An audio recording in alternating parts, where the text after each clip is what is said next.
moingo. En mana ni koro kiwuok oko in gi pesa ndege, kibiro nyaka ipang kaka idwa duogo. Sama ionge cha ing'eni tich be ochung'.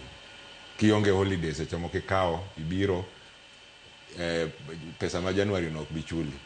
Koro kibiro pressure nyalo bedo ni mang'eny nikech idwa dok, idwa chako kendo from zero. Koro apani wan kaka jonagi, seche moko koko maki nitie kwero moro mane pok itieko nikech isebedo higni mang'eny oko. Kibiro Evans ochopo bas, neu mane kure ka wadwa loso sikuku nikech pok wanene ndalo mang'eny.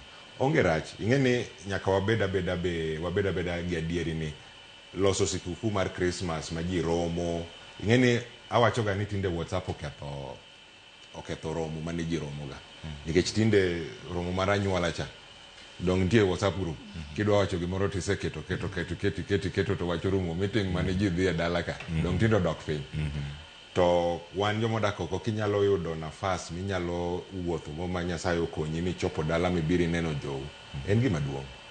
Koro en mana pangruok kaka wete kaka osewacho, en mana kaka ipangori nikech sama ibiro mineno jogi no, ing'eni en yath mar chuny. Nikech kidok kucho kata ka koro iwacho ni aneno joga, wabet wago mbaka ganyuola na, aneno dawa, aneno kwaro, aneno minwa, aneno rawere mag gweng'. Kaka wacho jawere go seche moko ikelo 5 liter mbuguru cha, ji ochwadore. Dong ber. Evans, anane mak parone kanyo, samano seromo kata daka wiyo masani. To ka waduogo, ang' wanona ni mathoth kendo, ka otenore koda ikruok gi duto, ahinya kama irango. Iwacho ni nitiere art chamano mar chiwo